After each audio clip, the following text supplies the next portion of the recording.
kita lanjut ke apa tadi ya, ke saya izin share lagi ya. Lanjut ke Baik. atas sedikit. Ini kita saya masih ke PPT dulu sedikit. Nanti saya kasih contoh akal RPS-nya. Sudah terlihat? Aman, Sudah Pak. ya? Terlihat dengan jelas. Nah, itu. Ya ini contoh contoh contoh yang secara penggal-penggal ya. Ini contoh berita acara yang tahunan gitu ya.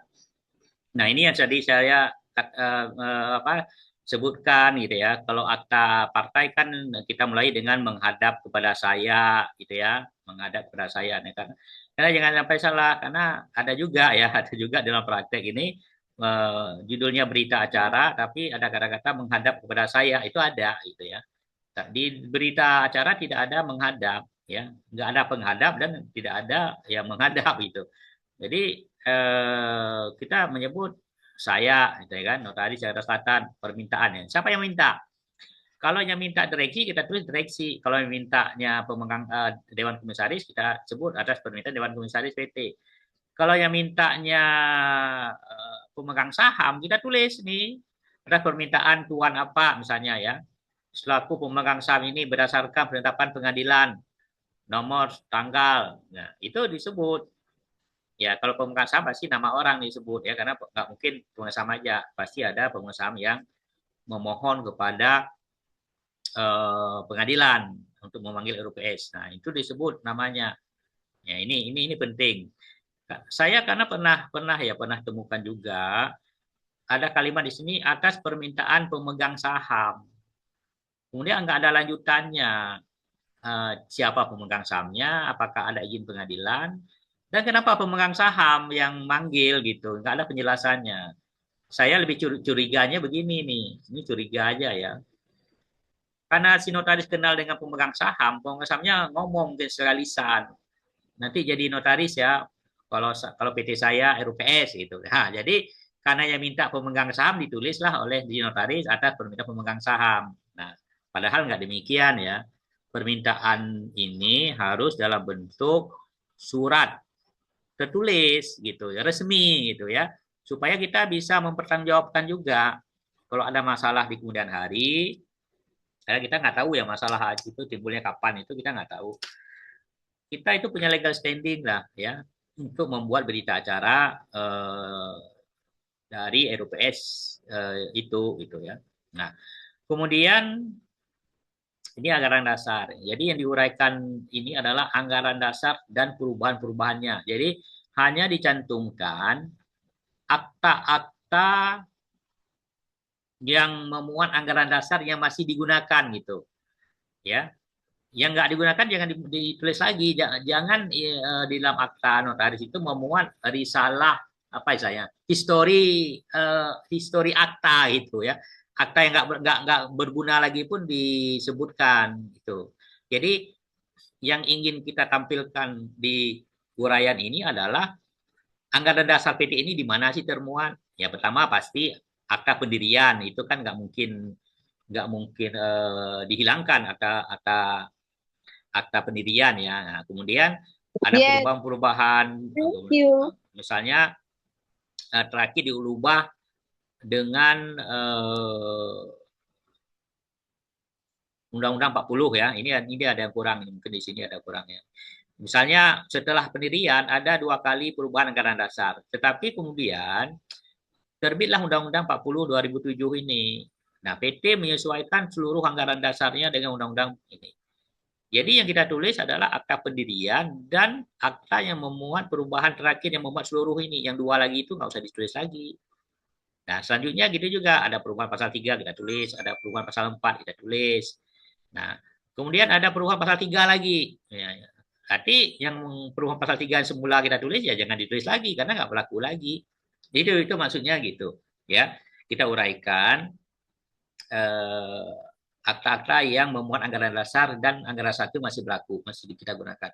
Supaya mudah si pembaca atau si pihak ketiga yang berhubungan dengan PT itu bisa menelusuri di anggaran dasar yang berlaku yang mana. Itu tujuannya ya, bukan sekedar kita tulis histori akta itu.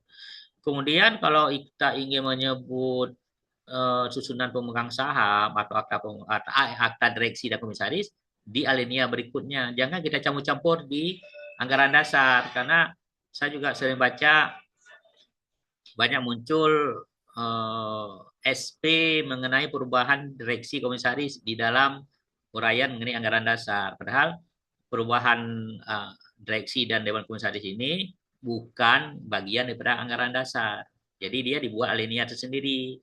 Ya, susunan terakhir dari direksi komisaris. Kalau ini ada kebetulan ada dewan pengawas ya, karena ini contohnya dari bank-bank syariah ini, maka ada dewan pengawas syariah ya, sebenarnya termuat dalam akta ini itu ya. Nah, ini ada SP-nya ya. Ini nggak ditulis SP-nya, harusnya ada SP-nya gitu supaya lengkap gitu. Nah, kemudian kita sebut di mana lokasi RPS-nya. Kalau di kantor notaris ya kita buat berada di kantor saya notaris, jalan mana kita sebutkan lengkap jalannya gitu ya, karena orang bisa juga nggak ngerti kalau kita sebut berada di kantor saya notaris saja, ya orang nggak paham di mana itu, jadi sebut aja lengkap. Atau di kantor perseroan itu, kantor perseroan kita lihat akta yang lebih jelas ya, dengan menyebut bisa sebutkan tadi kalau di gedung lantai berapa, ruang apa namanya atau nomor berapa gitu kan, sebut lengkap, disebut tempat lokasinya, karena ini terkait dengan undangan rapat. Tadi di undangan rapat itu disebutkan lokasinya di mana, tempat RUPS-nya di mana, kemudian apa yang dibicarakan, apa yang diputuskan. Nah, kalau kadang-kadang kan kita membuat berita acara itu secara sederhana, artinya hanya memuat keputusan ya, nggak, karena nggak mau ribet ya, PT-nya juga nggak mau ribet, itu notarisnya nggak mau ribet. Jangan dibuat yang dibicarakan, karena nggak ada nanti kalimat-kalimat pembicaraan atau lain-lain, itu nggak ada. Jadi segala sesuatu yang diputuskan aja, ya udah, karena memang membuat keputusan-keputusan gitu ya.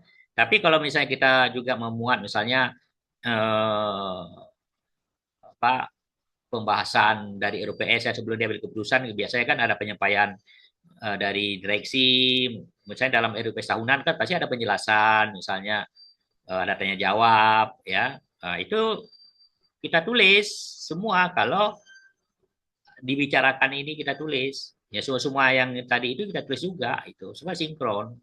Kalau enggak nanti tidak sinkron, kita tulis dibicarakan ternyata hanya yang ada hanya keputusan ya, itu contohnya. Nah, kemudian nah ini dalam akta itu tidak ada penghadapnya ya, tidak ada penghadapnya, makanya saya ini kan ambil dari berita acara yang biasa ya, yang biasa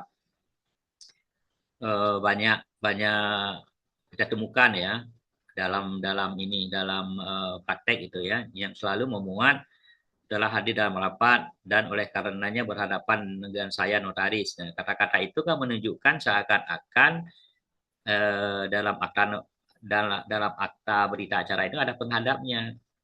Padahal faktanya yang kita sebut itu sebagai peserta rapat, yang kita uraikan namanya itu tidak pernah berhadapan dengan notaris. Peserta rapat itu dia berhadapan dengan pimpinan rapat dalam forum itu. Notaris itu bisa di mana aja duduknya, bisa di depan, bisa di samping, bisa mungkin mejanya sejajar dengan peserta rapat, bisa aja, ya kan, bebas. Yang penting notaris itu ada dalam ruangan itu ya. Jadi tidak mesti di depan, di sampingnya pimpinan rapat, tidak mesti ya. Kebanyakan notaris itu ditempatkan di posisi samping itu ya, dekat meja pimpinan rapat, di depan tapi di samping. Nah, jadi tidak pernah peserta rapat itu berhadapan dengan notaris gitu. Jadi kalimat itu eh, tidak perlu. Makanya di sini saya dalam contohnya saya coret nih. Oleh karenanya berhadapan dengan saya notaris dengan dihadiri sosialisasi yang saya notaris kenal akan disebut. Nah, itu nggak perlu. Jadi langsung aja telah hadir dalam rapat pemegang saham sebagai berikut. Nah, sebenarnya dari apa ya, uraian ini kalau kita nggak mau tulis juga boleh aja. Kita boleh aja misalnya merujuk kepada daftar hadir, misal, ya misal. Sesuai daftar hadir misalnya, boleh gitu ya. Tetapi kalau disebut lebih baik ya, karena pembaca perlu tahu siapa pemerasan yang hadir misalnya. Tapi kalau nggak disebut pun dia bukan artinya berita acara itu salah, tapi sepanjang bisa dibuktikan dengan daftar hadir dari peserta rapat gitu. Nah, kita sebutlah Tuan A, alamat di mana ya, tempat tinggal alamat. Nah, kalau saya selalu membuat dua ini karena kalau baca undang-undang UJN itu bertempat tinggal, tapi yang kita tulis biasanya alamat, alamat KTP ya. Nah, kan saya tulis begini ya, karena kadang-kadang belum tentu tempat tinggalnya sesuai alamat. Bisa jadi tinggalnya Bekasi, alamatnya di Jakarta atau alamatnya di Jakarta, tinggalnya di Bekasi. Ya, banyak gitu ya. Saya tulis ini saya aja ini ya. Kalau mau diikutin boleh, kalau nggak boleh. Nah, sementara waktu berada di Jakarta ini nggak perlu ya karena apalagi di akta berita acara ya karena nggak ada penghadap gitu ya. Ya orang yang kita sebut itu pasti ada di lokasi RUPS gitu ya. Kalau lokasi RUPS-nya Jakarta Selatan, ya pasti semua ada Jakarta Selatan gitu, nggak tanpa perlu kita sebut satu di mana dia ada. Karena hanya dia KTP-nya dari Bekasi, ya kita nggak perlu sebutkan dia di sementara waktu di Jakarta Selatan, saya nggak perlu. Apalagi untuk akta partai ya, akta partai juga nggak perlu karena nanti peresmian akta kan sudah disebutkan di paling bagian bawah itu, di mana akta itu diresmikan harusnya semua orang yang terkait dengan akta itu ada di lokasi yang sama. Itu ya. Jadi ini tidak perlu. Ini dulu muncul ya kalimat-kalimat itu muncul karena ketakutan dalam pemeriksaan oleh penyidik ya. Karena diperiksa ada penyidik ini kan orang Bekasi ini kenapa dia ada di Jakarta ya muncullah kata-kata ini sebenarnya ya. Itu banyak banyak kadang-kadang kalimat dalam akta ini muncul karena proses penyidikan itu. Nah, termasuk kata-kata hadir di hadapan saya notaris, berhadapan saya notaris ya. Itu kata-kata belakangan muncul karena takut dalam pemeriksaan ditanya, ini kan bukan bukan Bapak yang bukan penghadap yang datang, ini kan Bapak yang datang ke dia ke rumah dia. Nah, nggak tahu jawabannya, akhirnya diubahlah kalimatnya hadir di hadapan saya, berhadapan sama saya. Tetapi ada kata-kata selanjutnya yang lupa dihapus. Penghadap saya non kenal itu lupa dihapus. Nanti kita lihat ya contohnya. Ini menurut keterangannya hadir dalam ini nggak perlu juga karena dia nggak pernah menerangkan kepada notaris hadir ya karena hadir dalam RUPS itu penentuannya kewenangannya itu sesuai pasal 85 tadi pasal 5 ayat 6 tadi yang kita baca tadi adalah kewenangannya dari pimpinan rapat gitu. Jadi peserta rapat tidak pernah ngomong kepada notaris, oh saya hadir rapat selaku ini ya, saya pemegang saham sekian ya, ya nggak ada, karena memang ada penghadap. Jadi menurut keterangannya ini dicoret aja ini benar-benar nggak sesuai dengan fakta ini kok, ini muncul dalam berita acara. Nah, ya ini demikian juga kalau misalnya hadir berdasarkan puasa, gitu ya, cukup ditulis hadiran rapat berdasarkan puasa, gitu kan. Nah ini kan keterangan ini kita dapatkan dari pimpinan rapat sebenarnya ini, ya keterangan gini, bukan dari yang bersangkutan. Nah, dan yang harus diketahui, dokumen itu milik PT karena pemegang saham untuk hadir dalam ini menyerahkan kuasa itu kepada pimpinan rapat, kepada PT, bukan kepada notaris. Ya, kalau notaris menyimpan boleh, ya menyimpan, tapi secara hukum dokumen itu bukan dokumen yang wajib dijahit di minuta akta gitu, karena bukan penghadap, bukan dari penghadap itu, karena nggak ada penghadap. Udah disimpan ke kita ya nggak apa-apa, kita simpan dalam warka. Nah, di Jakarta pernah muncul satu persoalan mengenai hal ini. Penyidik minta supaya kuasa-kuasa yang dibuat di bawah tangan itu yang disimpan oleh notaris untuk disita gitu. Jadi notarisnya minta persetujuan dari MKNW untuk menyita kuasa itu. Nah, MKNW berdasarkan itu berpendapat bahwa kuasa-kuasa tersebut yang diserahkan oleh peserta rapat kepada pimpinan rapat itu adalah milik PT. Jadi kalau mau minta silakan koordinasi dengan PT, tidak meminta kepada notaris. Nanti PT yang minta ke notaris, notaris menyerahkan ke PT, PT menyerahkan kepada penyidik. Ya, jadi bukan notaris yang jarak penyidik dan tidak ada kewenangan dari Majelis Kehormatan Notaris untuk memberi persetujuan atau tidak memberi persetujuan karena itu bukan dokumen yang dilekatkan pada minuta akta sebenarnya. Ya. Kemudian ada kata-kata pemegang pemilik. Nah, ada dua nih. Pemegang pemilik. Pemilik belum tentu memegang. Ini dalam hal apa? Dalam hal saham itu digadaikan misalnya. Ya, karena pemegang gadai boleh hadir dalam RUPS walaupun dia tidak punya hak suara ya. Tapi dia boleh hadir pemegang gadai.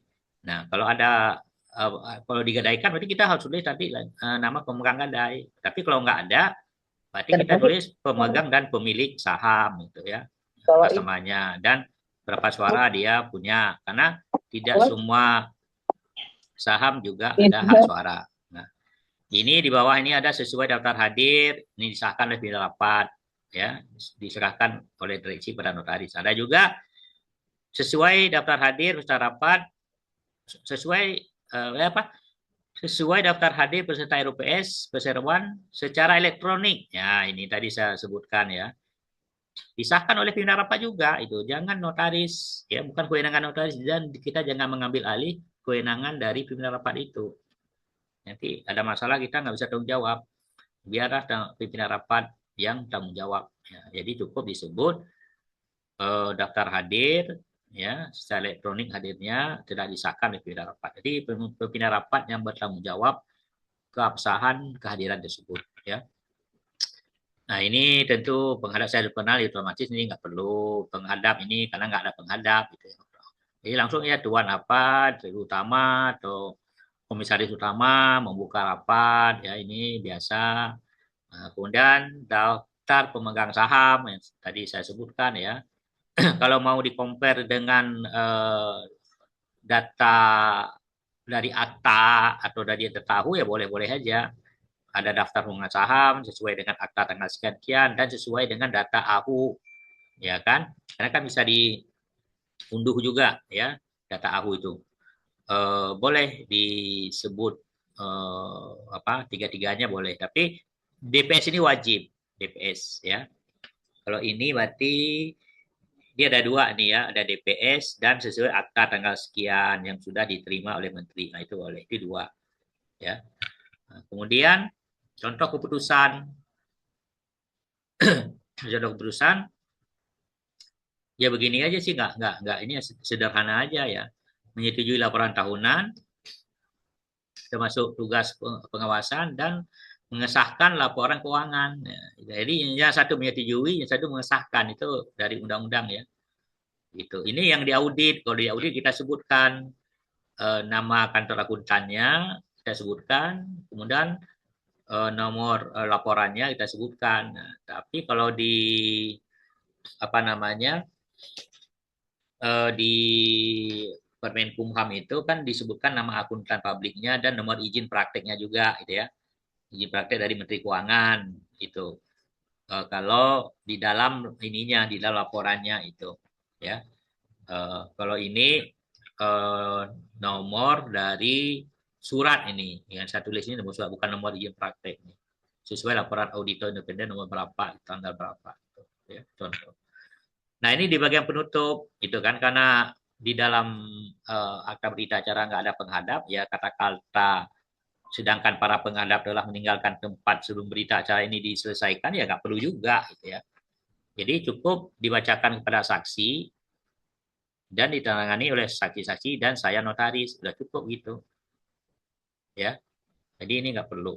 Nah kemudian ini pernyataan yang tadi ya ini menghadap yang saya bilang tadi menghadap itu ya kalau saya sih tetap menggunakan kata menghadap tidak mengganti dengan berhadapan hadir atau lain-lain lah karena prinsipnya penghadap itu yang aktif ke notaris yang meminta notaris untuk membuat akta bukan notaris yang aktif gitu ya atau sama-sama pasif gitu ya nggak jelas hadir di hadapan saya notaris ya, ngapain hadir gitu kan dia duduk di hadapan kita kita duduk di hadapan dia gitu ya karena pandangan gitu ya nggak jadi aktanya gitu jadi harus harus datang dia ke kita mengaktif meminta kita untuk membuat akta itu makanya ada muncullah kata-kata menurut keterangannya keterangan siapa nih keterangan si penghadap gitu ya nah, kemudian Ini masih ini ini akta fakta ya, ada penghadap, berdasarkan apa kita kenal, ada kartu identitas kita tulis karena mengenal ini kan ada dua cara sebenarnya ya. Kenal atau diperkenalkan gitu oleh dua saksi pengenal. Kalau kenal itu bagaimana kenal? Bisa kenal pribadi, udah kenal memang nama kenal, tinggal di mana, pekerjaannya apa, orang tuanya siapa, itu semua kita kenal. Maka kenal memang karena kita diperlihatkan kartu identitas itu kan KTP. Nah, ini yang banyak digunakan untuk saat ini adalah mengenal dari kartu identitas. Ya kita tulis saja lebih jelas. Karena ini juga ya di dalam penyidikan biasanya dikenal tanya Bapak kenal dengan Tuan A. Enggak kita katakan. Nah, di akta kok Bapak bilang kenal gitu. Padahal kita kenal hanya dari KTP, bukan kenal pribadi. Ya, makanya kita perjelas aja di akta bahwa ya saya kenal dari identitasnya, bukan kenal pribadi udah lama kenal gitu. Ya, karena di penyidikan kadang macam-macam ya, penyidik ini nanyanya macam-macam. Gitu. Kemudian hadir dalam rapat secara langsung yang tadi ya. Ini ini apa? Ini bercampur. Ini sebenarnya nggak ada nih. Ini kalau hadir dalam rapat kan relas ya. Ini mungkin lupa saya coret. Ini harusnya dicoret ya, nggak ada nih. Nah, jadi jangan ini nanti ya penghadap ini nggak ada nih ya. Ini dari relas munculnya ini. Ini yang tadi. Kemudian agenda ya. Nah ini agenda eh, ini acara pertama forumnya itu 2/3. Nah agenda kedua sampai ke 6 forumnya setengah. Ini boleh berbeda forum ya. Tidak mesti misalnya ada agenda perubahan anggaran dasar, forumnya 2/3. Kalau begitu nggak 2/3, nggak dilanjutkan RUPS-nya. Padahal untuk agenda lain tidak perlu 2/3, cukup lebih pada setengah. Itu ya. Jadi kalau ada setengah, udah cukup jalankan. Kalau ini nggak bisa jalankan, nanti dijelaskan. Agenda pertama tidak bisa diambil keputusan karena tidak memenuhi quorum 2/3. Ya.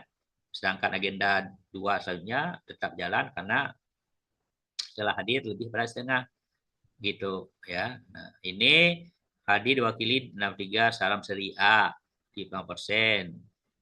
Nah, sampai dengan ini kemudian seri A ini berarti yang punya hak suara ya. Ini di PT ini ada saham seri B yang tidak punya hak suara jadi nggak dihitung forumnya karena nggak punya hak suara. Kemudian ini agenda ya, agenda bukan tahunan nih ya.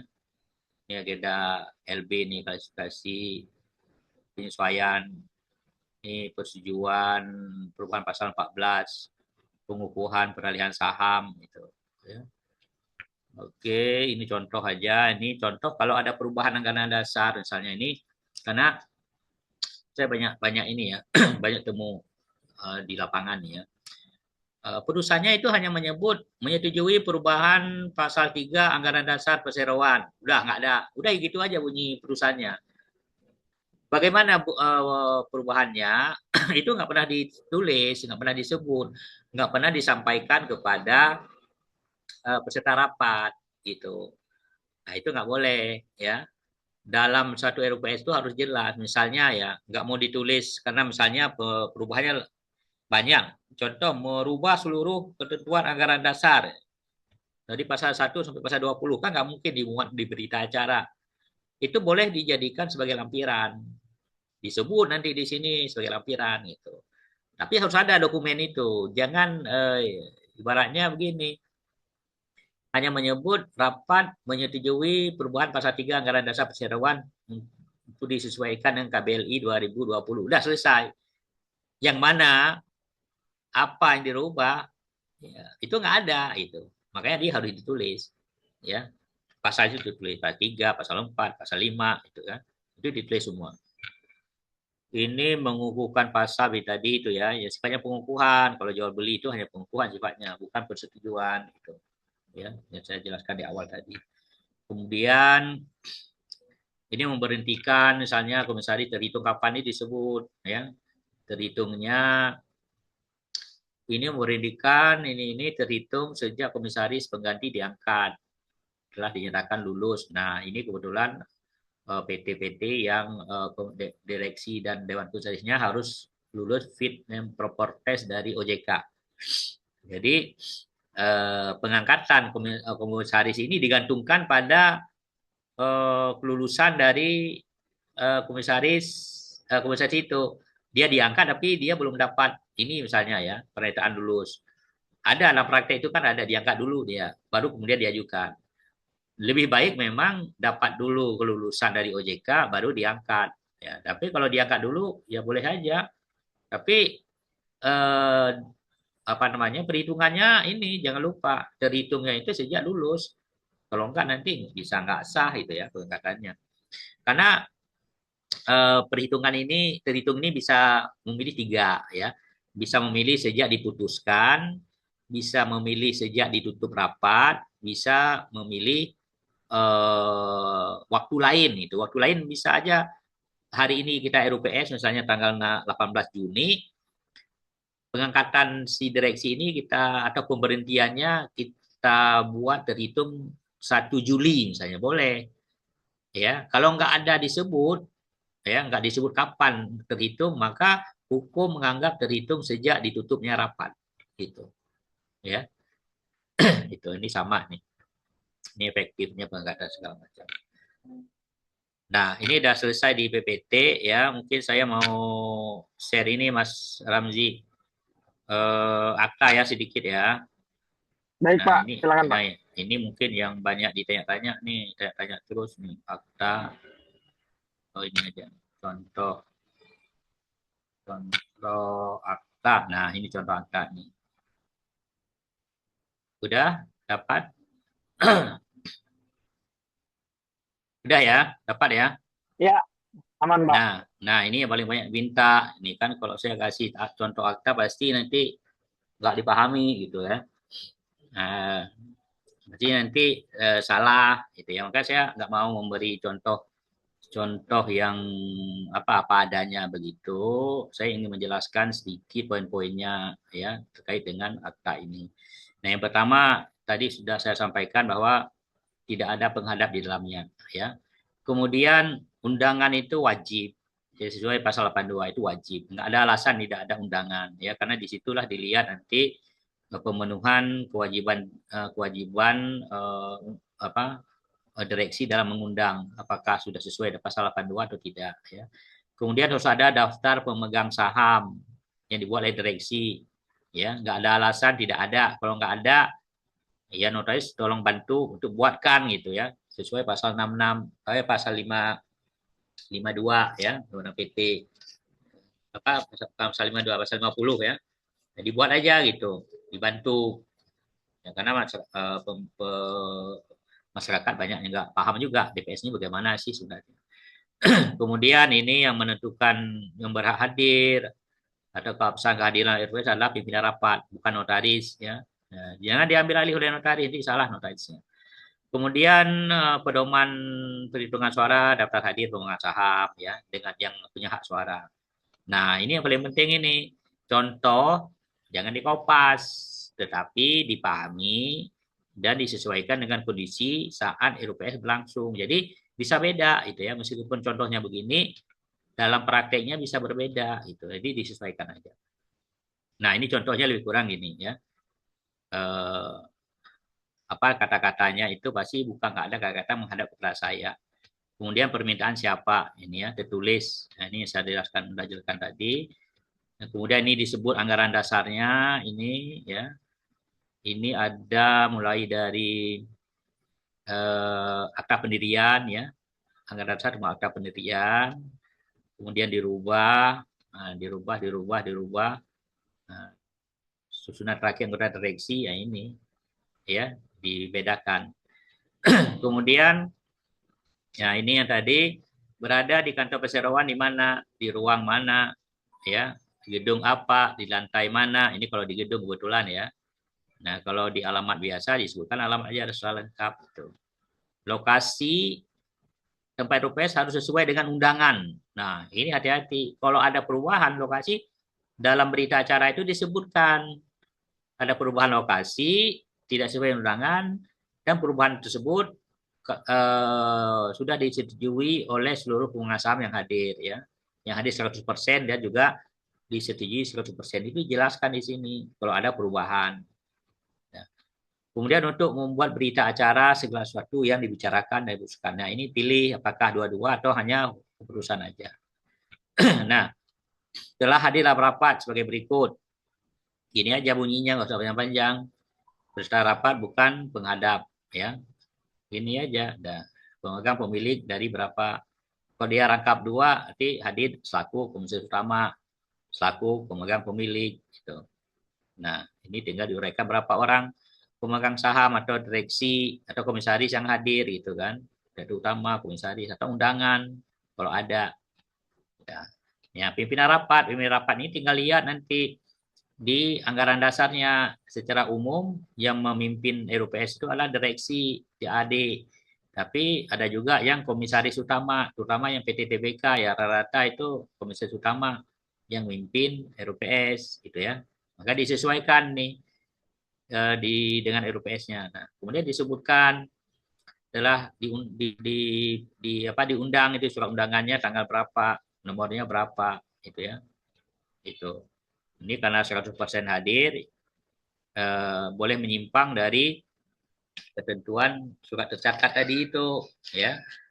Nah, kalau nggak hadir 100% ya harus tercatat gitu. Kalau nggak tercatat bagaimana pertanyaannya ya. Tapi itu tanggung jawabnya pimpinan rapat sih ya. Cuma kita selaku notaris kan harus memberitahukan potensi-potensi atau celah-celah yang bisa membuat LPS ini dipermasalahkan gitu. Kemudian disebutkan berapa persen hadir disebutkan ya. Nah, ini DPS sebagai daftar pemegang saham. Acuannya DPS. Ini rapat sah sesuai Undang-Undang 40. Ini agendanya, ini opsionalnya, ini wajibnya 2 ya. Nah, ini dicocokkan dengan daftar pemegang saham, cocok. Nah, kalau disebutkan AHU segala macam tambahan boleh ya. Sesuai dengan akta tanggal sekian sekian dan sesuai juga dengan data yang diperoleh dari Dirjen AHU ya boleh gitu ya nggak di ini. Kemudian ini acara pertama. Nah, ini yang saya sebutkan banyak banyak berita acara itu kadang-kadang tidak ada keputusan. Yang ada berita aja ya berita mengenai rapat tapi keputusannya nggak ada. Padahal berita itu yang ditujukan akhirnya adalah keputusannya bagaimana yang ingin diketahui gitu ya. Jadi berita acara yang harus memuat keputusan. Nah, ini dalam contoh ini yang tahunan ini saya sediakan kolom untuk materi yang dibacakan atau disampaikan oleh direksi dalam forum BPS mengenai laporan tahunan. Silakan ditulis saja nih. Kalau tidak baca tulis di kopas saja. Kalau enggak ya kalau didengar sekali lisan itu ya ditulis apa diucapkan segala macam itu direkam ya ditulis dan bentuk tulisan di sini dimuat gitunya ya. Makanya perlunya skenario itu biasanya dalam skenario itu juga disiapkan pidato-pidato atau materi yang akan disampaikan. Jadi kita mudah ya notaris mudah tinggal minta aja salinan dari pidato itu atau materi yang dibacakan kita kopas saja ke sini ya. Paling nanti tambah tanya jawab kalau ada ya. Ini nanti karena nggak mungkin ditulis lengkap ya. Laporan tahunan, laporan keuangan ya, nggak mungkin lengkap, maka kita bisa jadikan laporan tahunan itu sebagai lampiran dari akta ini. Nanti kita laporan itu ya kita beri tanda ya kita tulis sebagai lampiran pertama dari akta berita acara RUPS tahunan PT ini nomor sekian tanggal sekian. Ya, kemudian kita stempel kita beri stempel ya. Kalau lembaran terpisah ya tiap halaman diberi stempel gitu. Ya, kita sahkanlah sebagai lampiran supaya nggak ditukar lagi. Nah, kemudian Ini laporan pengawasan, ini kan dipisah laporan pengawasan dari Dewan Komisaris, dia buat tersendiri gitu kan, disampaikan tersendiri dan ada materi tersendiri gitu. Nah, kalau ada ini juga bisa dijadikan sebagai lampiran dari berita acara. Kemudian sudah dibacakan segala macam. Nah, ini baru masuk keputusan, ya. Jika semua peserta itu menyetujui tanpa pemungutan suara, maka rapat dengan suara bulat atas dasar musyawarah mufakat. Nah, ini ditulis musyawarah mufakat ini. Karena undang-undang menghendaki keputusan diambil berdasarkan musyawarah mufakat. Ya, baru kita muat keputusannya apa? Satu, menyetujui. Dua, mengesahkan laporan keuangan. Nah, itu ini kata-kata ini harus sama persis apa yang disampaikan oleh pimpinan rapat gitu dalam usulannya dalam forum RUPS. Makanya perlu ditulis dalam skenario atau dalam rancangan keputusan ya. Kalau nggak ada skenario misalnya, minimal ada rancangan keputusan yang akan dibacakan ya, supaya kita tinggal kopas saja itu ya. Ya ngarang-ngarang sendiri gitu. Yang nggak ada diucapkan kita karang-karang aja gitu. Kalau ada pemungutan suara maka ditulis juga perhitungan pemungutan suara itu bagaimana. Yang setuju berapa, yang tidak setuju berapa, yang abstain berapa. Sehingga totalnya mana lebih besar itu kan. Kalau lebih besar tidak setuju ya nggak diterima. Kalau lebih besar yang setuju berarti diterima itu kan. Nah, kemudian dilanjutin dengan yang tadi itu bunyi putusan tadi ya, dengan menghilangkan musyawarah mufakat itu tentunya ya. Poin 1, 2 aja ditulis. Kemudian acara kedua. Nah, acara kedua. Kalau di contoh ini kebetulan ada penyisipan agenda ini ya. Agenda kedua harusnya penetapan penggunaan laba bersih perseroan, tapi dalam forum itu eh, pimpinan RPS itu ingin ditetapkan terlebih dahulu rencana bisnis perusahaan itu kan. Nah, jadi karena ada tambahan ini, maka kita merujuk lagi ke pasal 82 ayat 5 Undang-Undang PT ya yang menghendaki jika 100% hadir, 100% setuju boleh ada agenda tambahan yang tidak sesuai dengan undangan gitu ya. Maka karena dalam hal ini hadir 100% dan disetujui 100%, maka itu disetujui agenda tersebut. Maka kita lanjut masuk ke agendanya. Ya kan? Nah, penjelasannya kita tulis juga dan putusannya kita tulis. Kalau memang ada lampirannya kita jadikan sebagai lampiran juga ini. Ya, lampiran ketiga gitu. Nah, agenda kedua yang awalnya jadi agenda ketiga. Ini kita sesuaikan nih kan. Nah, bahwa karena ada acara tambahan pada acara kedua, maka selanjutnya urutan sebagaimana tercantum pada surat undangan akan menyesuaikan. Jadi ini jadi ketiga, ya. Penetapan laba bersih perseroan. Nah ini karena dia punya laba bersih, maka dia boleh memberi dividen. Kalau tidak ada laba nggak boleh, ya nggak ada dividen tentunya. Ini ada laba bersih 1 miliar misalnya, maka dia bagi dividen misalnya 45%, 500 juta, dana cadangan 20%, 225 juta, bonus untuk direksi, dewan komisaris, karyawan 27%, 300 juta. Pembagiannya masing-masing nanti bisa diserahkan ke komisaris gitu ya. Kemudian laba ditahan ya 8%. Nah, pajak ini pajak ditanggung oleh peseroan nih. Nah, itu serah mereka lah ya pajak itu. Dibayar oleh PT lagi gitu. Nah, ini acara keempat mengenai penetapan remun. Ya, remun ini tentunya untuk tahun depan, nah, baru tahun buku ke depan gitu ya, 2026 gitu ya. Kemudian penunjukan akuntan publik ya, itu audit tahun buku 2026. Nah, ini bukan 2025 ya, 2026 ya. Nah, dalam putusan ini diserahkan kepada komisaris nih ya, kalau nggak salah saya itu. Untuk diserahkan kepada komisaris dan direksi ini. Tapi tidak ditetapkan dalam RUPS, tapi diserahkan aja kepada Dewan Komisaris, direksi dengan perhatikan faktor biaya segala macam lah. Tadi kewenangannya ada ke sana. Nah, karena nggak ada lagi bicarakan segala macam, maka ditutuplah pukul berapa. Jadi ada 2 jamnya ya. Ada jam di atas pembukaan, kemudian ada jam mengenai penutupan kapan. Nah, kemudian baru penutup dibuat bentuk minuta, ini harus ada karena akta notaris itu ada dua macam, ada dalam bentuk minuta, ada dalam bentuk original. Kemudian di mana dilangsungkannya tadi itu?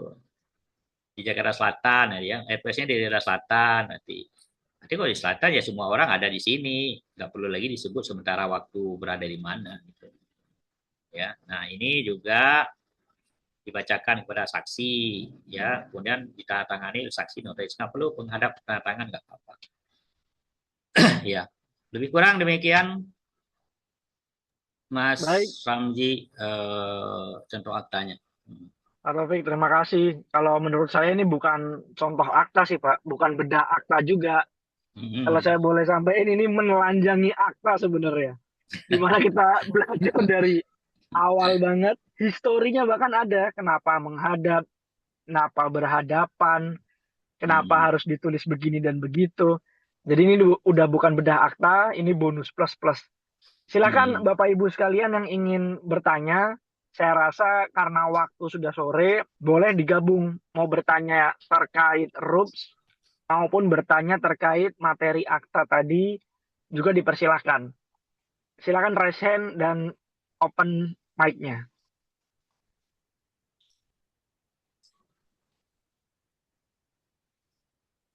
Mungkin sebelumnya saya awali dulu mungkin Pak Taufik. Hmm. Ini nggak ada yang tanya, nggak dipahami atau gimana nih? Atau udah paham semua nih? Kalau saya sebagai tadi pendengar dari awal, saya ngerasa Ya, isi akunnya jelas, udah paham isinya itu semua ya. tadi jelas, sangat enak dan Hmm. mudah dipahami sih Pak. Ya, yang penting dipahami, jangan nggak dipaham malah itu. Mm-mm. Terutama pertanyaan-pertanyaan substansi Pak tadi, seperti boleh nggak digabung untuk Hmm. agenda RUPS-nya tadi, atau Hmm. dipisah, itu sudah terjawab. Sebenarnya saya punya Hmm. pertanyaan agak sensitif Pak, yang dari tadi nggak kita bahas dan nggak jadi materi. Banyak Ya. notaris yang tanya, dan kebetulan mungkin ada yang dari pihak luar tadi. Cuma Hmm. ini pertanyaan boleh dijawab, boleh tidak Pak. Ini hak mutlak Pak Taufik nih. Hmm. Berapa sih Pak biayanya Pak bikin RUPS tahunan? Ini yang Kalau kita bingung ini. kalau di Jakarta itu kan dari dulu itu kan standar RUPS itu kan yang paling murah itu kan 8 juta diambil ya. 8 juta itu kan untuk PT-PT biasa. Itu kan Ya, standar mungkin ya, yang disepakati ya, ya. Tetapi kalau mau ngambil lebih ya silakan aja ya yang bagusnya kan dari si notaris makin banyak dibayar makin bagus gitu kan. Jangan murah-murah itu. Ya, tapi kalau mau di apa namanya dikurangin karena saudara mungkin karena kenal teman ya silakan aja gitu tapi kan diingatlah ada kode kan kita kan punya kode etik ya terkait dengan apa dengan honorarium gitu ya ada ya, kode etik kesepakatan gitu kan sepanjang ada kesepakatan di satu wilayah misalnya berapa honorarium untuk RUPS ya dipatuhilah kesepakatan itu karena kalau misalnya semua tidak patuh pada kode etik atau kesepakatan yang ada yang rugi nanti notaris sendiri ya karena ya kalau pengalaman saya ya sekali kita menurunkan harga sangat sulit untuk menaikkan kembali gitu sulit sekali itu apapun kondisinya susah sekali jadi ya. kalau bisa bertahan ya bertahan gitu ya memang kondisinya kadang-kadang kita memang jauh beda ya Mas Ramli ya tahun 90-an dulu dengan saat ini itu dari sisi biaya itu jauh jauh banget itu jauh banget itu nggak bisa dibandingkan lagi gitu kan tapi Ya. ya, artinya gini ya, kita bagaimana berusaha menghargai diri kita sendiri ya selaku notaris gitu ya. Dan masyarakat ya, masyarakat juga sebenarnya memahami jika kita memberi layanan yang bagus, yang memberi penjelasan yang baik ya, yang Ya, bisa mencerahkan mereka, yang mereka merasa aman di kita segala macam. Faktor biaya mungkin nggak menjadi begitu problem bagi mereka gitu ya. Tapi kalau kita ngasal-ngasal juga notar ketemu aja nggak mau dengan penghadap notarisnya ya ya nggak wajar dong kalau banyak-banyak juga biayanya masyarakat juga akan nggak akan mau bayar bayar gitu ya jadi berilah sesuai ya dengan apa kalau kita mengharapkan bayaran tinggi dari masyarakat ya kita juga memberi yang lebih pada masyarakat itu aja sih kuncinya. baik. Itu jadi catatan tuh buat Mas Aldo tadi itu. Berapa net bersihnya dari notaris. Iya, kalau pengacara Siap, kan gitu. Bapak Iya. Notaris, Kalau izin, pengacara, Pak. kalau Kalau kami kan pengacara, margin, Pak. Margin, Pak. kalau pengacara kan makin rumit masalah, makin tinggi bayarannya kan gitu kan. Itu dia. Siap, Nah, Bapak. Pak buat Taufik, sa- buat kalau yang notaris baru nih Pak, kadang kan kita kan berpikir kan, wah nanti saya ada laporan tahunan nih gini gitu. Kita udah tahu honorarium kita standar daerah kita segini. Oh sama dia diinjek gitu Pak. Aduh, padahal kita tahu omset dia berapa gitu per tahun gitu ya. Itu cara nanganinnya gimana ya Pak ya? Kadang kan tadi kan Bapak bilang nggak bisa naik gitu. Kalau udah di bawah tuh udah nggak bisa naik gitu. Ya Itu gimana tuh susah. kalau gitu? Makanya prinsipnya begini ya. Apapun ceritanya kan supply and demand itu ya dalam hukum ekonomi itu kan berlaku ya. Penawaran permintaan dan penawaran itu tetap berlaku gitu kan. Nah, pada saat penawaran permintaan tinggi, harga pasti naik, penawaran rendah, harga turun gitu ya. Sama juga kualitas rendah, harga juga rendah, kualitas tinggi, ya harganya harusnya tinggi gitu. Nah, pada saat misalnya kita mau jual ya barang fisik ya ini kan karena barangnya akta notis ini kan susah dinilai ya kualitasnya itu. Tapi seandainya kita pegang suatu barang kualitas bagus, tentu kita nggak mau jual murah kan gitu. Kita akan jual yang tinggi gitu. Ya sesuai sesuai dengan itulah ya. Maka itu jadi pilihan akhirnya jadi pilihan. Kalau harga itu kan terbentuk dengan sendirinya ya. Mungkin masing-masing kantor notaris akan beda-beda ya, akan beda-beda. Di Jakarta ini ada notaris yang ngambil tinggi itu ada, dan dia nggak mau rendah ada itu. Dan ada aja gitu, dia tetap jalan, saya lihat tetap jalan, tapi dia katanya nggak mau murah, kalau murah ya udah, kalau nggak sesuai dengan apa dia itu ya nggak mau gitu. Nah, artinya apa? Dia bisa menghargai dirinya sendiri gitu, gitu ya. Ada juga yang istilahnya ya apa adanya, berapa dibayar pun nggak apa-apa, murah-murah juga, murah-murah lama-lama murah-murah gitu kan. Ya tapi sama juga gitu ya. Nah, kita kan ibarat kita sekarang bagaimana kita, apakah kita berani ya, berani bertahan dengan eh, harga tinggi tapi kita harus memberi kualitas yang tinggi, atau karena kita merasa nggak bisa memberi kualitas tinggi maka harga kita juga apa adanya gitu, atau kita ya bermain di antara itu gitu ya. Sesuai situasi dan kondisi gitu ya. Iya, Ya gitu benar aja Pak. sih. Jadi harga tergantung harga diri kita ya Pak ya. Iya harusnya demikian gitu ya. Setuju, Itu kan setuju, setuju. cerminan berapa kita hargai diri kita ya segitulah. Ininya kita di namanya pakai juga honorarium gitu ya.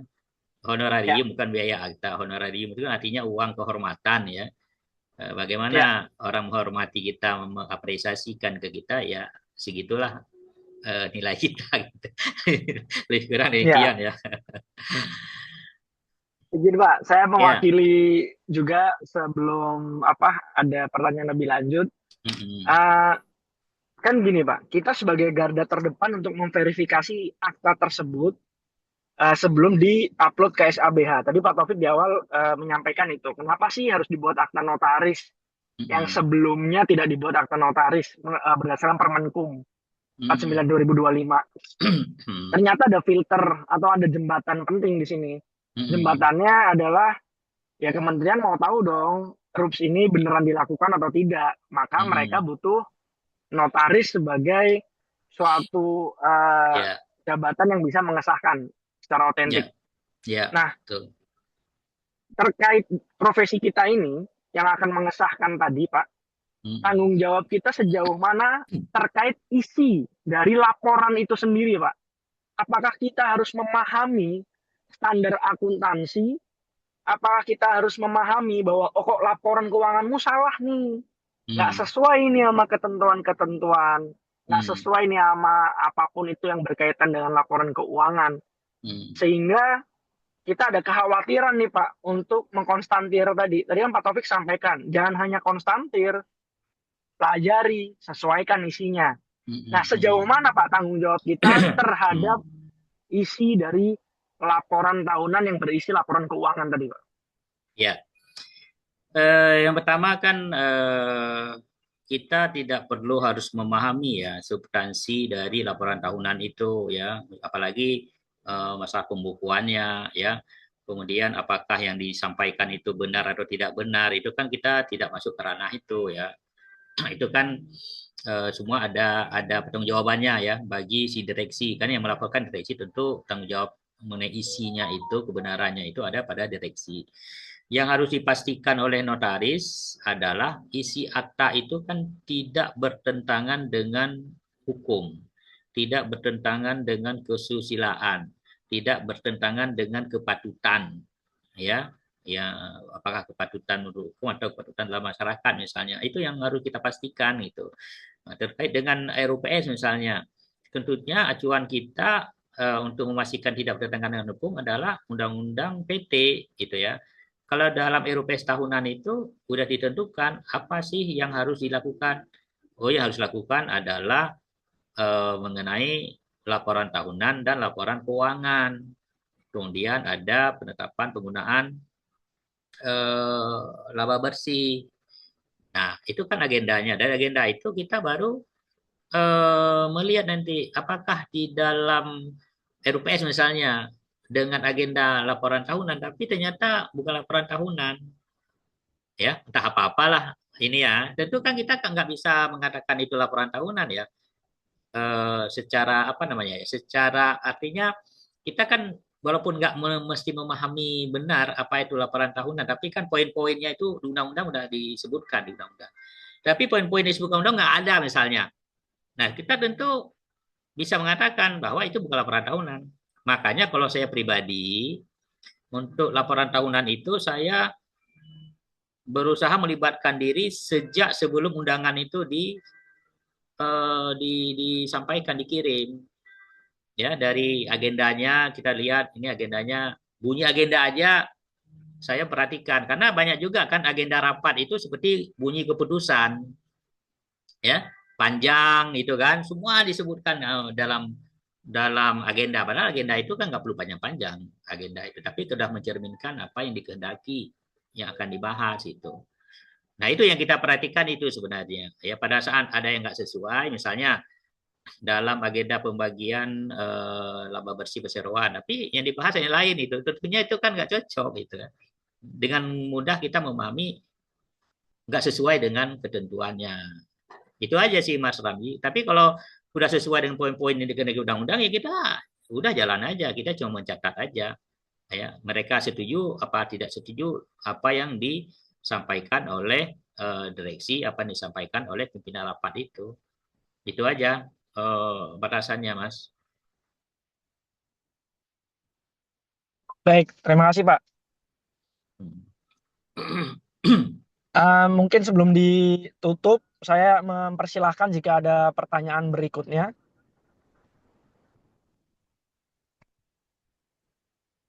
Artinya tadi saya sedikit menyimpulkan Pak, apa yang ditentukan oleh undang-undang kan ada minimal kriteria laporan yang harus ada kan gitu Pak. Itu yang harus Ya, kita pastikan gitu ya Pak ya. ya. Lebih kurang itu karena kan masyarakat pun kan nggak paham. Misalnya kan di dalam laporan keuangan itu kan kan terdiri kan di undang-undang sudah ditulis kan terdiri dari sekurang-kurangnya neraca akhir buku yang baru lampau dalam perbandingan dengan tahun buku sebelumnya. Artinya ada angka-angka neraca tahun 2025 dibandingkan dengan 2024. Nah, itu kan kita paham. Ya, dari mana muncul angka itu ya kita bukan ini kita, bukan wewenang kita gitu ya.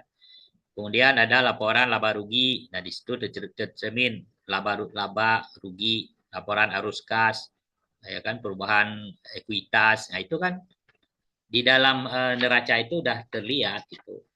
Jadi kita sarankan begitu, dibuat sesuai dengan yang dimaksud oleh undang-undang. Dari mana muncul angka-angka itu? Benar nggak angka itu? Benar nggak dia laba? Benar nggak dia rugi? Itu kan tanggung jawabnya direksi, bukan kita. Iya, capek Pak, kita harus sekolah lagi nanti Pak, ambil brevet. Iya. Iya. Baik, ini sepertinya tidak ada pertanyaan lebih lanjut Pak. Mohon Saya maaf izin bertanya Bapak. Oh silakan. Ya, terkait untuk laporan keuangan itu tuh Bapak, seumpamanya kemarin kan saya bertemu ada klien itu bertemu itu ngobrol masalah laporan keuangan. Kemudian beliau itu menyampaikan apakah laporan keuangan yang kita laporkan itu cukup disamakan dengan laporan SPT tahunan saja. Karena kan dalam prakteknya kan SPT tahunan itu kan sudah terlapor di bulan Maret kemarin, kemudian LKPM itu kan juga sudah terlaporkan di bulan Maret untuk periode pertama gitu. Kalau menurut Bapak dengan posisi pelaporan disamakan dengan pelaporan SPT tahunan itu apakah aman buat kita gitu Bapak? Karena kan nanti kalau ada sistem audit sejauh mana tekanan dari AHU itu dari kementerian itu untuk memberikan oh ini PT harus diaudit, apakah itu juga akan terintegrasi dengan Dirjen Pajak sama BKPM yang terkait OSS-nya itu Bapak. Gitu Bapak matur nuwun. Masih ini sama ada sisi angkanya ya apa ya? Iya, dari sisi angkanya Bapak kan di Ya, dalam laporan SPT tahunan itu kan ada laba rugi, ya, ada kasnya ya, gitu kan. Apakah ya. cukup dengan itu saja kita laporkan untuk dasar Enggak. uploadnya itu? Kalau bentuknya itu kan di pasal 66 undang-undang kan udah ada ya. Coba dibaca nanti pasal 66 ayat 2 itu isi dari laporan tahunan itu apa aja. Kalau neraca kan ada standar neraca menurut akuntansi ya, harus dibuat begitu ya. Kalau laporan yang disampaikan ke dalam perhitungan pajak tahunan misalnya ya, kalau dia diupload misalnya ke sana neraca ya neraca harusnya sama gitu ya. Kalau Oh ya, beda itu berarti kan samakan ya Pak. iya, kalau beda nanti ada pemalsuan nanti yang mana yang benar gitu kan. Tapi sampai saat ini ya, sampai saat ini kementerian itu tidak memverifikasi laporan itu. Ya, Oh ya. kewajiban kita hanya sebatas menyampaikan aja dulu. Nih, menyampaikan tidak memverifikasi bagaimana itu enggak. Makanya SP-nya pun langsung keluar begitu kita upload akta, kita upload laporan tahunan, langsung keluar SP-nya gitu. Oh, Enggak ada. berarti nanti perintah perintah audit kan itu kalau memenuhi ketentuan salah satunya omset atau aset di Nah, atas 50 kalau miliar itu kan audit. Berarti nanti ah, akan ada berita selanjutnya gitu Bapak maksudnya itu. itu kan jadi tanggung jawabnya direksi kan. Misalnya gini ya, di Hmm, dalam undang-undang kan sudah disebutkan ya, di pasal 68 misalnya disebutkan kriteria PT yang wajib audit. Tapi PT itu tidak melakukan audit, berarti kan direksinya itu tidak menjalankan kewajiban undang-undang. Kalau berarti dia Mas. Mm-mm. dia kan bisa bermasalah dia. Kalau Oh notaris kan iya. nggak, menurut saya nggak ada masalah sih dari sisi notaris. Oke, berarti sanksinya kan langsung kepada perseroan tersebut ya, Iya, kepada direksinya iya. gitu ya. Tugas kita dalam hal ini kan hanya menyaksikan penyelenggaraan RUPS dan membuat berita acara. Ya, dari sisi formilnya, apa yang diucapkan, apa yang terjadi, apa yang diputuskan, ya kita tulis dalam berita acara. Sedangkan materialnya, isinya, benar apa enggak yang disampaikan, angkanya benar atau enggak, itu kan tanggung jawabnya si pihak yang melaporkan itu atau pihak yang bertanggung jawab itu. Gitu. Terkait relaksasi pelaporan itu sampai November 2026. Kemudian apabila dalam rentang waktu Juni sampai November ini apabila perseroan itu melakukan perubahan apapun, tetapi PT tersebut belum melakukan RUPS tahunan, berarti kan di-lock dulu ya Bapak. Diminta untuk laporan RUPS Oh ya, tahunan dulu kalau gitu ya. kalau sudah disanksi itu nanti dia wajib menyampaikan laporan dulu, baru Hmm. dibuka. Nah, kemudian yang lain-lain itu kan perubahan data, perubahan data segala macam yang terkait dengan AHU online nggak bisa diproses kalau itu belum dijalani. Berarti intinya kalau untuk RUPS tahunan yang tahun ini masih diberikan relaksasi sampai Ya, dengan November ya Pak. Intinya itu iya, ya. karena Oh, kemarin baru dibuka 1 Juni, otomatis kan 6 bulannya itu November. oh iya, iya, iya, paham. Karena gini kementerian kan merasa bersalah gitu. Kenapa nanti dulu bukanya? Kenapa saya buka Gor-gor banget. 1 Juni? Ya udah saya kasih 6 bulan lah dari 1 Juni gitu. Iya, iya, iya, paham. Oke, berarti bisa saya sampaikan. Karena kemarin itu ada beberapa yang bertanya itu terkait itu Bapak. Karena kan laporan bermuka kan harus banyak kan. Apa-apa yang perlu Hmm, disiapkan gitu. ya, Mendadak banget. Oke, Bapak. Terima kasih, Bapak. ya. Terima kasih Ibu Siti Aminah. Jadi ada statement yang menarik Pak, Kementerian merasa bersalah ini kayaknya jarang terjadi ya Pak ya. Makanya ada relaksasi itu. Iya makanya. Hmm, Baik, hmm. tadi saya sedikit ini Pak, termasuk menyinggung ada sedikit pertanyaan tadi di grup chat. Untuk PT-PT yang baru mulai aktif lagi, katakanlah begitu, dan jangka waktu direksinya sudah habis Pak. Bagaimana cara dia menyelenggarakan RUPS? Sementara yang punya kewenangan mengundang itu adalah direksi. Yang punya kewenangan membuat laporan tahunan atau keuangan adalah direksi. Sementara jangka waktunya Udah berdasarkan habis. ADART habis. Itu Nah, bagaimana, Pak? ya sama seperti tadi jawabannya. Jadi direksi itu meskipun dia sudah berakhir masa jabatannya kan masih bisa mewakili PT ya. Cuma resikonya tindakan-tindakan itu dia tidak dikukuhkan, gitu kan? Makanya pilihannya dua, apakah dia akan memanggil sendiri atau dia menggunakan penetapan pengadilan untuk memanggil. Tapi kalau dia yakin tindakannya itu akan dikukuhkan oleh eh, RUPS, jadi ya panggil aja. Nanti agenda pertama di dalam RUPS adalah pengukuhan segala tindakan direksi dan Dewan Komisaris yang dilakukan di luar masa jabatan sejak berakhirnya masa jabatan sampai keputusan RUPS ini. Kukuhkan dulu itu tindakan-tindakan di luar itu. Kalau diterima, lanjut agenda kedua, laporan tahunan gitu. Ya, tapi kalau nggak dikukuhkan, ya jangan. Tapi kan ini pasti ada koordinasi lebih dahulu ya dengan pemegang saham misalnya. Tetapi kalau nggak yakin ya karena mungkin ada konflik dengan pemegang saham dan kita takut, ya udah dia pemegang saham yang bertindak lah. Dia yang akan minta izin kepada pengadilan untuk memanggil sendiri. Karena direksi tidak punya kewenangan, jabatannya udah berakhir, Dewan Komisaris juga merasa nggak punya kewenangan, udah nggak ada masa jabatannya udah berakhir, maka pemegang saham yang minta ke pengadilan dengan alasan direksi dan Dewan Komisaris tidak berwenang karena udah berakhir masa jabatan. Itu. Jadi bisa aja dua-dua bisa sebenarnya. Ya. Baik, terima kasih. Hmm. Ini saya beri kesempatan sekali lagi jika ada satu penanya, silahkan. Sambil saya tunggu, saya izin merangkum apa yang dari tadi sudah disampaikan pada kelas online siang sampai dengan sore hari ini, bahwa yang pertama adanya Perkum nomor 49 tahun 2025, itu ada beberapa poin penting, yaitu ada pemeriksaan substantif terhadap permohonan perubahan anggaran dasar maupun perubahan data PT. Yang kedua, adanya kewajiban menyampaikan laporan tahunan kepada Menteri.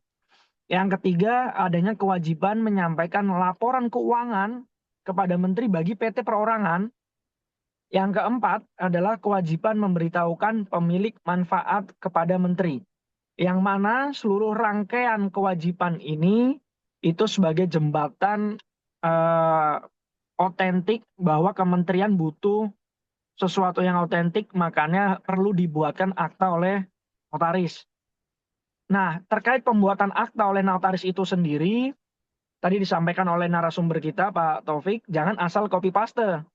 Karena tugas notaris tidak hanya mengakomodir aja, nggak hanya mengkonstantir aja, tapi juga memastikan semuanya berjalan sesuai ketentuan peraturan perundang-undangan.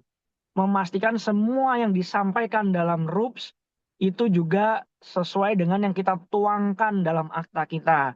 Sehingga mulai sekarang kebiasaan copy paste ini mulai kita minimalisir, mulai rajin baca akte kita sendiri, apalagi tadi sudah ditelanjangi oleh Pak Taufik bentuk-bentuk redaksionalnya, diksi-diksinya, sejarah kenapa diksi tersebut juga ada. Terkait dengan pemanggilan RUPS tadi paling lambat 14 hari, bukan dari tanggal surat, tapi dari tanggal dikirimnya undangan tersebut.